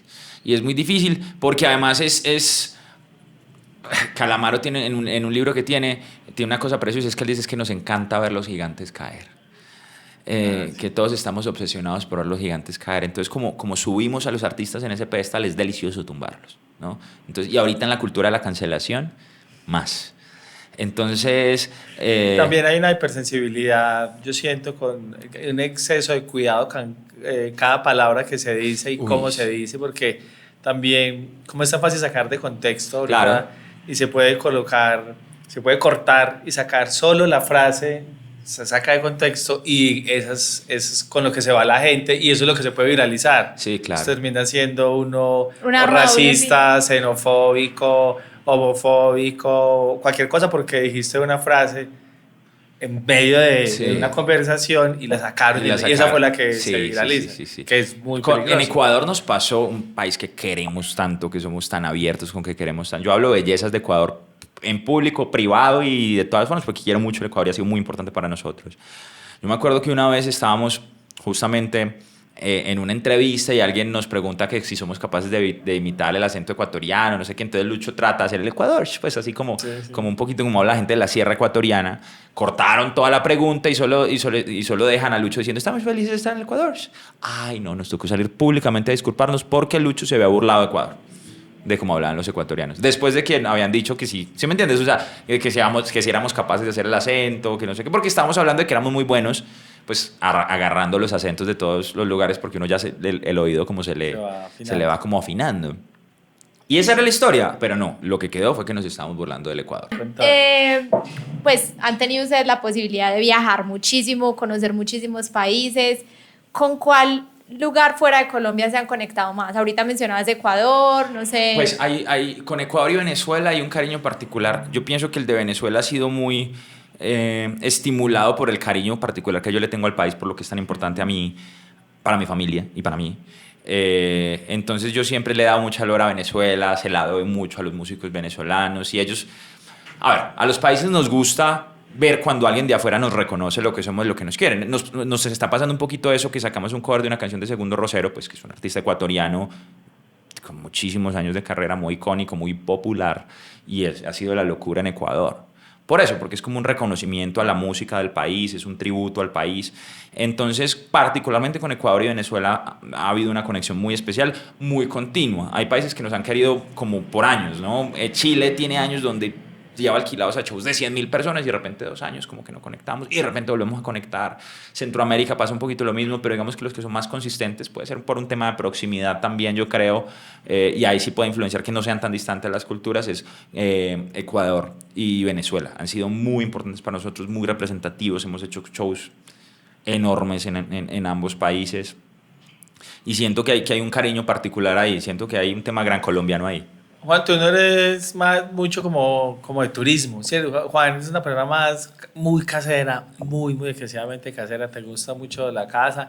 Yo soy muy huraño. Sí, muy grande. Yo iba a decir la palabra, pero pues que la diga él. Y el turismo, en esos días te vi de viaje con la familia, no sé qué, y reflexioné, dije, Juan no es tan turista. Juan no. Hay una relación de pronto. A veces el turismo, cuando eres una figura pública, pues no es tan nice porque termina siendo además es más difícil porque les voy a confesar una cosa. Uno sí busca espacios que pretenda que sean un poco más privados. ¿Por qué? Porque es diferente el tema de las fotos, que como les dije a mí no me molesta cuando estoy solo, a cuando por ejemplo estoy con mi hijo y mi señora está en el baño con el otro niño y tengo que soltar a mi hijo en un aeropuerto para darte la foto, ¿sí? Pues ya es un tema como de la seguridad de mi hijo, como de mi tranquilidad, de que él esté bien. Entonces ya uno no es tan nice, uno no es tan amable porque dame un segundo que tenga a mi hijo en un lugar seguro y que esté seguro que está con la mamá y ya te doy la foto. Y la persona se molesta, por ejemplo. O que el niño salga en la foto. No te voy a dejar que él eso no va a pasar. A mi hijo. No va a pasar, es así sencillo, es mi hijo. Entonces en ese sentido uno sí busca como espacios como más retirados, como espacios donde de pronto no tan masivos. Entonces sí le toca a uno como buscar un turisteo un poquito menos comercial, en aras eso, como de apostarle también a la privacidad, porque sí, uno sí se merece descansar. Y descansar. Y uno sí se merece estar con los niños jugando tranquilo sin tener que estar dando fotos o sin tener que estar firmando autógrafos o cantando un pedacito de canción o mandando un saludo a tu novia o a tu mamá.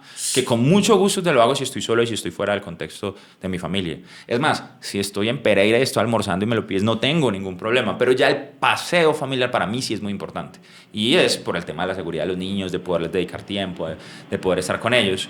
El viajar con los niños es muy valioso para nosotros. De hecho, normalmente yo siempre me han estado saliendo, y no sé si ustedes las han visto, generalmente hago una piecita audiovisual de cada viaje porque me dejan muy reflexivo, me dejan muy tocado, muy sentido, ver cómo los niños abordan el viajar, de cómo los niños abordan, por ejemplo, o la naturaleza en un bosque, o cómo abordan un mar, o cómo se reconocen en un avión, como que vivir el viaje, que es una cosa tan de trabajo para mí, desde los ojos de mis hijos, me genera una experiencia totalmente diferente. Entonces normalmente, y claro, uno como papá uno quiere registrar todo, entonces me llevo la cámara y grabo todo, y después me ha pasado... Me llevo mi cámara 8K para grabar.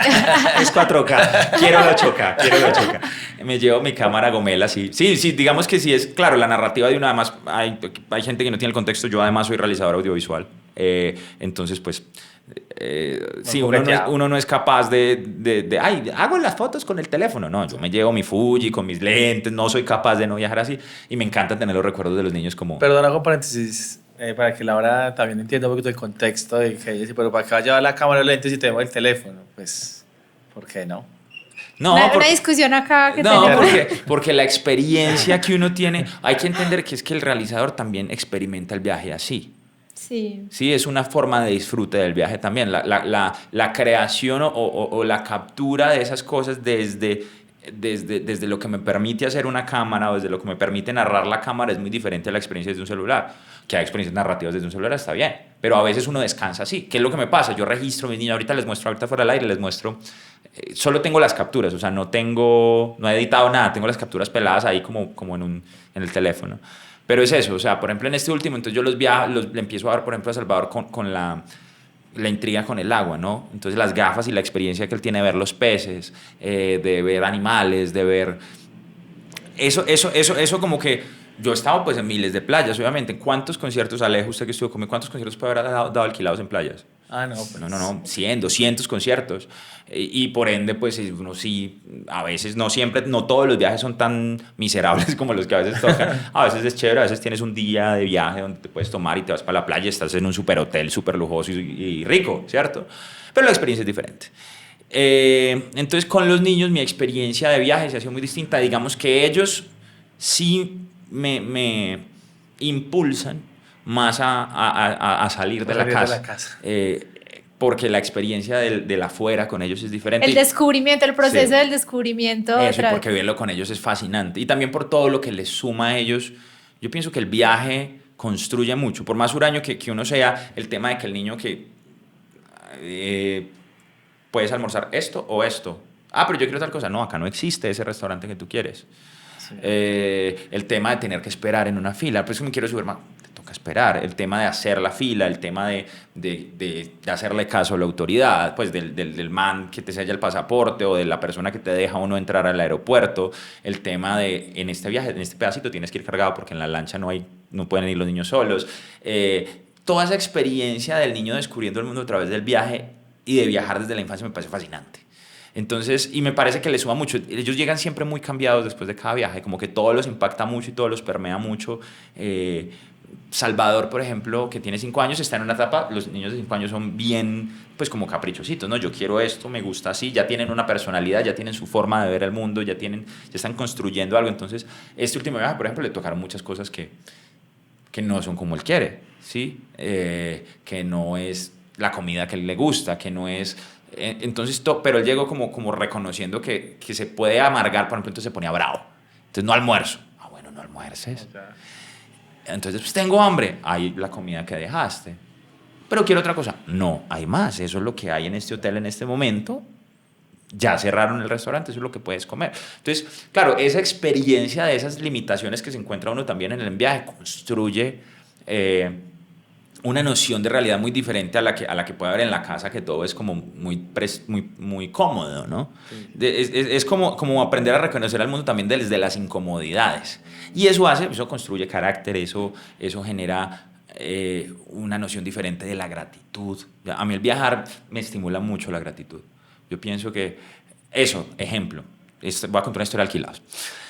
Alejo estaba ese día, usted se debe acordar. Yo me acuerdo que hubo un fin de semana de esos criminales de 6, 7 conciertos, de no sé cuántas horas por tierra, no sé cuántas horas en avión, y el último show era en Cartagena. Y era el momento donde nosotros estábamos muy endeudados. O sea, en ese momento pues había muchos conciertos, pero todo era para pagar las deudas multimillonarias que teníamos de videos, de canciones, de viajes promocionales. Entonces, que era deuda con la mamá, con el banco, ¿cierto? Y entonces pues eran viajes muy austeros. Nosotros dábamos muy poquita plata de viáticos, nos quedamos en hoteles muy sencillos. Y me acuerdo que Avianca canceló el vuelo. Y Avianca nos canceló el vuelo como no lográbamos la conexión, entonces nos dejaron y finalmente estuvimos de buenas y nos dieron voucher de hotel y voucher de alimentación en un super hotel en Cartagena. Y nos llegamos y yo me acuerdo que la comida, en ese momento yo no era vegetariano y me gustaban mucho los mariscos. Cuando con el voucher de comida, un plato de mariscos así. Yo me acuerdo de por esos mariscos, a mí se me salieron las lágrimas. Pensando, es la primera buena comida que yo que estoy viviendo me sueño, me como en 7 días. Llevamos como 7 días por fuera de la casa. Veníamos muy destruidos, ¿verdad? Veníamos de muchos conciertos, pero fue que cancelaron un vuelo y había habido un problema de conexión con el manager de esa época, no sé, como que no se había acordado, íbamos a hacer como un concierto, unas entrevistas y medios, y no, el hotel estaba como después de las 2 de la tarde, hemos llegado a las 7 de la mañana, no sé, era un enredo, pero estábamos casi que en Cartagena, sin dormir, al sol, esperando. Literalmente tirados. Y cuando Avianca llega y nos da, fue un premio de la vida Un voucher de hotel y un voucher de comida. Y nosotros, yo me acuerdo, sentados viendo el atardecer, No, brutal, sí. comiendo la primera comida decente que no era un sándwich de camerino o un paquete, como en 7 días. El manilla bianca. Eso, o el maní o el maní de la sala. ¡Wow! Esa sensación de gratitud de ese día, yo la cargo mucho. Yo decía, ¿cómo puedo estar yo tan conmovido por una cosa tan sencilla como una comida rica? Eso me recuerda cuando yo estaba en el bus de... Ahora es un poco hipersensible con las cosas. Íbamos de Bangkok a Chiang Mai. Sí. Y es, no sé, como 12 horas en bus. Y nos dieron una cajita feliz como un lunchbox, una cajita, pero pues yo no sé, muy bonito, muy cute, muy bien presentado. Y creo que Laura estaba con las hormonas a tope. Y la señora me va entregando como y Laura se puso a llorar. Y yo me puse a llorar. ¿Qué es eso tan hermoso? Yo decía, pero ¿por qué está llorando? Yo, ¿qué es este detalle tan lindo? Tailandesa. Mira, pero ¿qué pasa? ¿Qué pasa? ¿Qué le pasa a ella? No, pero sí, el tema... Diría, no, es que viene de Colombia. Nunca hice una cosa así. Pero si hay un tema... Sí, no, yo también. Uno, en realidad, viajando, logra aprender a valorar unas simplezas. Una cama cómoda. Una cama cómoda. Sí, o sea, una buena dormida. Dormir en una cama. Nosotros nos pasa... Esa gira de Perú fue y eso fue hace nada. O sea, ya después de 10 años de carrera todavía pasan estas cosas. La gira fue tan extenuante que la primera vez que dormimos en una cama fue más de una hora, fue 4 días después. Y unas camas deliciosas, no es que usted no las podía, porque no había tiempo. Cuando yo llego a mi cama ese día, la sensación de, lo que les digo, de gratitud, de... placer. Sí, ese placer absoluto de... ¡Wow! Sí, entonces, sí, eso, las sensaciones se vuelven muy diferentes, ¿no? Es como cuando te vas en un viaje que sea, por ejemplo, caminando, ¿sí? Y la caminada es ese proceso extenuante de 3-4 horas y te recibe una cascada de estas que lo conmueven a uno con el poder del agua. Eso solo lo va a viajar, moverse, ¿sí? Entonces, si bien yo soy huraño, ¿sabes qué pasa? Lo que yo no soy es muy citadino. Yo no soy es muy como de la rumba de la ciudad o de ir de salir mucho no, pero sí me gusta viajar y sí me gusta viajar con los niños. Y además, por lo que le digo, por todo lo que a mí me ha quedado de los viajes es como eso, es esa sensación. Yo no sé, usted se tiene que acordar del primer viaje que hicimos a Ecuador, que nosotros lo hicimos por tierra. Nosotros nos fuimos en la van manejando nosotros.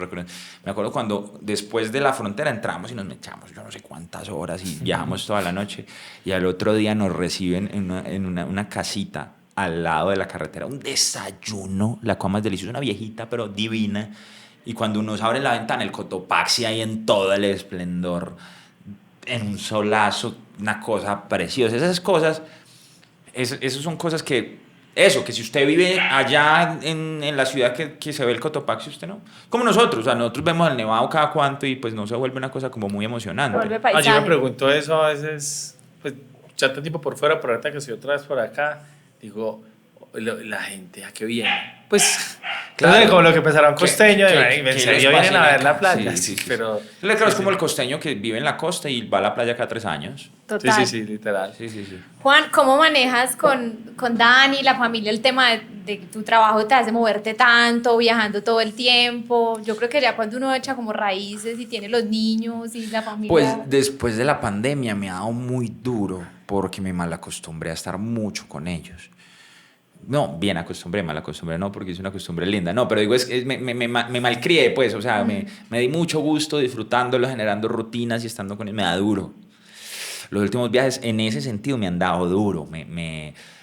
Soy súper sensible, entonces el niño de repente me manda una nota de voz. Mis niños son muy lindos, o sea, muy especiales, muy comunicativos. Entonces de repente papá, te amo mucho, te extraño, ¿cuándo llegas? ¡Ay! Me mató. No. Me quiebra, claro. Bueno, ¿por qué me mandan esto tan lindo? Entonces, eso emocionalmente da muy duro. Tratamos como de buscar los espacios. Entonces, hay rutinas que yo puedo hacer como a la distancia. Entonces, la acostada, entonces leen cuentos. Entonces, yo hago la videollamada y hablo con ellos antes de que se acuesten. les mando cosas, entonces depende de lo que estén. Yo me acuerdo que con Salvador hubo un momento que él estaba obsesionado con los dinosaurios. Y entonces coincidió con un viaje que yo pude hacer al volcán Pacaya en Guatemala, que justamente uno de esos días chéveres que uno sí tiene un día off y puede disfrutar. Entonces vamos a conocer el volcán, que es un volcán activo, y los paisajes son preciosos. Entonces yo lo que hice fue tomarme fotos en el volcán y le photoshopeaba a dinosaurios y le mandaba las fotos al niño. No, él estaba fascinado porque el papá estaba en el mundo de los dinosaurios, entonces me llamaba y hablaba conmigo a que le contara de los dinosaurios. Y entonces es eso, como que se pueden construir realidades y se pueden construir imaginarios a partir del viaje y desde la distancia hay otro tipo de conexiones. Entonces un día, por ejemplo, salió un filtro en Instagram de esos de realidad aumentada que te pone a Spider-Man por ahí al lado. Entonces, como estaban obsesionados por Spider-Man, yo empiezo a mandarles videos con Spider-Man detrás. Y entonces son, papá, pero preséntamelo, ¿por qué no lo traes? Y por ejemplo, hay una historia muy linda con Salvador y es que él quería que Spider-Man fuera al cumpleaños de él. Entonces ya no sabíamos si íbamos a conseguir a alguien, entonces yo empiezo a trabajarlo, hijo, recuerda que Spider-Man, pues ya como que entienda la noción de ficción, sí. También como para que no se me vaya a tirar esperando volar o esperando que le salgan telarañas desde una ventana, ¿cierto?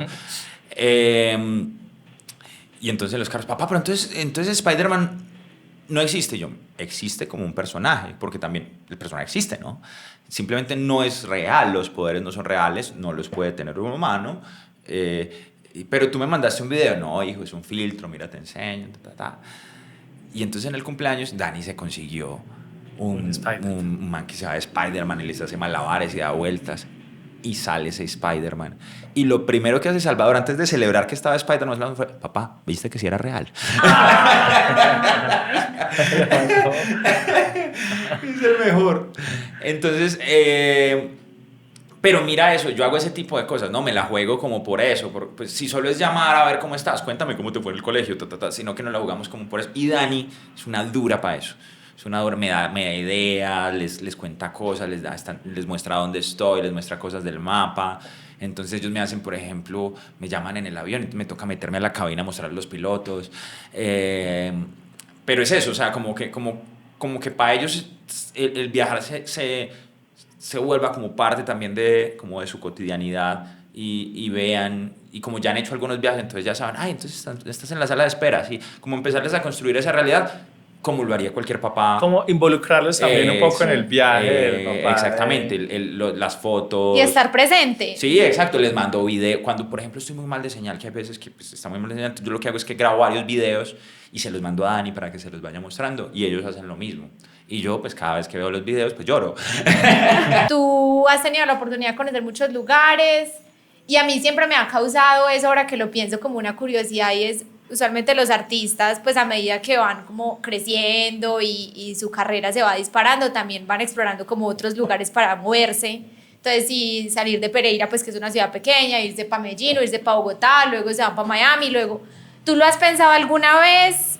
Sí, pues constantemente, ¿no? Porque además a uno le venden no, es que como no estás en Miami te estás perdiendo todas las sesiones, o en Bogotá están todos los medios, y aún así pues ya llevamos 10 años haciendo la carrera desde acá. No sé si de pronto viviendo en otras ciudades las cosas habrían sido más fáciles o no, pero hemos hecho carrera. Pero si pudieras elegir cualquier lugar para irte con tu familia, no hay límites de nada. Puede ser un sitio que no conozcas, sino que tengas idealizado. No sé, me gustaría hacer mi carrera a Tokio. Botswana del Norte. No sé. Ya, ok.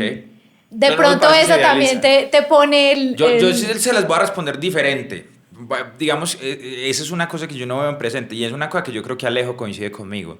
Yo quiero que mi retiro sea al lado de una playa en un hostal del que yo sea el dueño. Si quieres nos asociamos. Total, recoincido. No, es que... Eso me suena a negocio. Estamos errando el negocio acá. Yo me lo imagino. ¿Por qué? Porque va a llegar un punto donde usted moverse le va a costar más, pero el turista le lleva al mundo, ¿no? Ese es como desde ahí. Y yo me imagino el hostal con una tarima en el último piso donde yo pueda tocar y llamear, y que los amigos músicos vayan. ¿Dónde? Cualquier playa. Una playa no estoy apegado como a en este país o en este país, ¿no? Sí, pero sí sé que sí quiero terminar con vida costeña. Tranquilo, Pura playa. Sí, pura Chancla, playa rara. pantaloneta. Chancla, pantaloneta y con Dani andando en tanga a toda hora. Buena. Eso siento que es como que yo, pero poder hacer música, poder crear, poder hacer cosas, pero me lo imagino así, como, porque es que el hostal te da esa posibilidad, ¿no? El recibir el viajante o el viajero. Te trae el mundo un poquito. Yo he conocido un par de personajes en ciertos hoteles así, que es el man o el papá de la administradora o el señor que montó el hotel que ya está retirado y que está ahí para charlar y para conocer la gente y que me parecen seres fascinantes. Digamos, por ejemplo, otra infidencia, la apuesta mía ha sido incluso por ganar un poco menos pero vivir más feliz. ¿Sí? Entonces yo he hecho cosas que de pronto hacen que la banda sea un poquito más difícil de contratar porque llevamos más gente, por ejemplo, pero eso garantiza que el equipo esté más cómodo. Y que no se tengan que matar tanto como nos matábamos en la época de Alejo, por ejemplo. Claro. Con mucho gusto. Usted se No fue un sueño. usted se fue antes del momento cómodo. Le tocó lo duro. A él también le tocaron cosas ricas. Momento, claro. Le tocaron cosas ricas. Hoteles, avión privado. A la que le tocaron malucas fue a mí, que me quedaba esperando en la casa. Eso. Mi apuesta vital va más de la onda de la felicidad. ¿Sí? Ya, mi noción de éxito va más relacionada con la felicidad que con el dinero, con la paz, con la salud. Sí, yo, lo que hablamos, en uno de los momentos más exitosos de la banda, estaba enfermo, estaba deprimido, estaba enfermo física y mentalmente. Entonces, sí, mi apuesta va en relación sí, pues a tener un flujo de caja que me mantenga cómodo, ¿cierto? Pero también a necesitar menos. Digamos que ahí es donde están las dos perspectivas. Y ahí viene también desde una... Miren que todo como que termina volviendo desde una deconstrucción del ego, ¿no? Porque a uno le han vendido que el artista tiene que ponerse la chaqueta de esta marca o de la otra, no puede repetir ropa, tiene que viajar siempre en primera clase porque no está con las gafas de... Y la industria es tan tenaz que te logra vender eso. Yo alcancé a caer en eso un poquito durante una época y después desperté y dije... Y me acabo de despertar la pandemia, yo con 40 pares de zapatos y andando descalzo un año completo. No me puse zapatos en todo un año. Sí. Entonces, claro, porque es que la industria te vende eso y si no te menosprecian, ¿no? O sea, si no es el tema de, me da como bebé, no parece artista, parece no estás al nivel. No, pues sí es riguroso para el ciudadano común la presión a veces sí, claro. de cómo te ves. Imagínate la presión cuando tienes miles de ojos. Claro, no, ¿qué hago yo? Y que entendí que claro, lo mío es un arte performativo y requiere que la indumentaria sea tomada en cuenta, así como tomas en cuenta el vestuario para una película o para una obra de teatro, está bien. Yo necesito la indumentaria sino en la tarima. Yo de lo que me salí y que me hace muy feliz es que me salí de la película. Sí, yo me salí de que tengo que ser el artista todo el tiempo y el visaje y entonces sí, la gafa cara y no puedo repetir ropa y de hecho lo hago intencionalmente. O sea, busco, ya no es como antes era, no, es que esto ya me lo puse y no, porque además soy mucho más consciente de lo que estoy perpetuando si caigo en eso, ¿no? Más bien si me doy la oportunidad de que me critiquen por estar repitiendo una chaqueta y responderle al personaje, venga, es que por ejemplo, que usted es vegetariano y tiene una chaqueta de cuero y encima se la pone todo el tiempo. Yo, por eso me la pongo todo el tiempo, porque la compré antes de ser vegetariano y desecharla es caer en esa misma lógica, ¿sí? Y por eso me repito. Yo tengo unas camisas que yo molesto mucho porque les digo, hoy me puse mi camiseta favorita y lo digo en redes sociales y doy lora con eso. Y me la repito mucho. Porque tengo que vender el humo de me cambio de ropa todos los días o soy hiper recontra catra millonario porque no repito prenda, pero cuánta gente o cuánto daño está haciendo, por ejemplo, toda esta lógica fast fashion, ¿cierto? Entonces es como también tener una noción de las responsabilidades a partir de esa vendedera de humo de la industria, pero hay que hacer una deconstrucción del ego, si no uno no es capaz, porque si no lo matan las críticas y la mala intención y la canceladera. Pero yo creo que también ahorita aspiro, ojalá que también la gente que escuche eso tome un poquito de conciencia, pues de los artistas y no exigirles eso. Y en realidad, si todos, también los fans, somos más conscientes de eso, pues exigiríamos menos y seríamos en realidad mucho más, pues No mucho más sano para el valoraríamos planeta. No, claro, entonces la gente dice es que los artistas perpetúan unos cuerpos irreales, pero vos te subís 1 kilo Y te matan. y te acaban. Y yo soy hombre. Y me pasa cuando, por ejemplo, los viajes están muy aletas y no puedo estar juicioso con el ejercicio, me subo un poquito, me sale barriga. Acabar. Aguántela. Sí, y ahora imagínese con las mujeres. Entonces, que es que las mujeres perpetúan una cosa irreal del cuerpo. Sí, pero cuando sale la vieja un poquito subida de peso, vos sos el primero que le estás dando rejo. Tranquilo. Entonces hay que, uno también como, de nuevo, uno tiene que pararse en su orilla y hacer lo que puede hacer. ¿Sí? Mi apuesta es por una deconstrucción de los egos artísticos y entender que, claro, usted tiene que ser gigantesco en la tarima, y si usted me ven en una tarima, yo salgo con lentejuelas y con lo que sea, ¿cierto? Que exalte el show, y mi show y mi estética, ¿cierto? Pero acá estoy Sí. con una camiseta y un jean, ¿sí? Y ni reloj tengo, ¿sí? Y los tuve, sí, caí en el visaje del reloj caro, caí en todo eso, y los tengo y me los pongo, porque ya los tengo. Pero ya fui capaz como de tomar distancia y decir, si yo sigo perpetuando esto y si nadie se atreve a no hacerlo y a decir que hay una alternativa, pues... Y ahorita esto que es un show como tan migrante y que hablamos tanto del viajar, pues las ventajas de viajar ligero de equipaje, ¿no? De estar sin tanto peso en la espalda en todos los sentidos. Y el ego es un peso gigantesco. El ego es la maleta más grande que uno puede cargar, porque es que el ego le vende expectativas, el ego le vende una noción de realidad. El ego te pone unas gafas y te dice cómo tiene que ser el mundo desde tus caprichos, desde una narración que siempre es irreal. Siempre que esté narrado desde el ego, siempre es una construcción que no es real y siempre te vas a estrellar. Siempre. O te vas a estrellar con alguien que tenga más que tú, o que tenga más poder que tú y que te frene y que te aterrice, o con alguien que tenga suficientemente poder como el público para que te saquen el dedo y te digas no me importas más, eres irrelevante. Eso es muy duro en el mundo artístico, porque por ejemplo si usted deja de pegar, que puede pasar mucho, a muchos nos ha pasado 2, 3 años sin pegar una canción, usted ya da pena, no, colaborar con estos manes, no, qué pena. Y pum, te pegaste y ya eres el más chévere otra vez. Entonces es muy exigente emocionalmente. Voy de nuevo, la deconstrucción del ego es la solución. Eso va a pasar en la carrera. O sea, yo no soy tan bueno como para pegar una tras otra, por más que he tenido rachas de que pego 2, 3. Sí, yo no soy tan bueno como para pegar una tras otra. Es más, eso ni siquiera tiene que ver con lo bueno o no que yo sea, sino con lo sintonizado que esté con el momento cultural en que está en el mundo. Y de repente yo no sintonizo. Yo no sintonicé con el trap, no fui capaz. Lo intenté, yo grabé traps, pero ni siquiera fuimos capaces de saltar. No tenía el flow para eso, me faltaba flow, sí, ausencia de flow. Y claro, entonces la banda en ese momento pausa. De repente después empieza un momento más cumbiambero y sale Ya me persigue y nos manda otra vez a girar por toda Latinoamérica. Pero entonces esos años era alquilado. O sea, la gente que te amaba ya ni te contesta el teléfono. Y entonces también podría llenarme de mocos, ¿no? Y estar, que él no me contestaba, no sé qué. Porque también, no, a veces esas construcciones desde el ego construyen esos resentimientos. Y eso es más maleta para usted. Eso es más carga para la maleta que usted lleva atrás.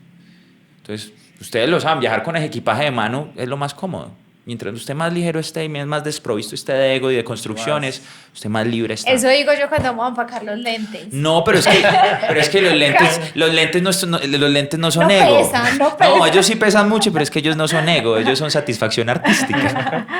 Yo voy a defender los lentes siempre, porque nunca se va a ver tan lindo una imagen de un celular como una imagen de una óptica. Pues por lo menos no aún. Cuando yo no soy apegado a eso tampoco. Cuando eso suceda, yo soy el primero que me cambio. Claro. Ay, ojalá. El fonógrafo. Claro, o sea, exacto, es como con la música. Antes, pues, uno tiene que ir a los estudios que tengan todos los preamps. Ahora yo tengo una interfaz un poquito costosa, pero es una interfaz brutal que yo no necesito ni el preamp.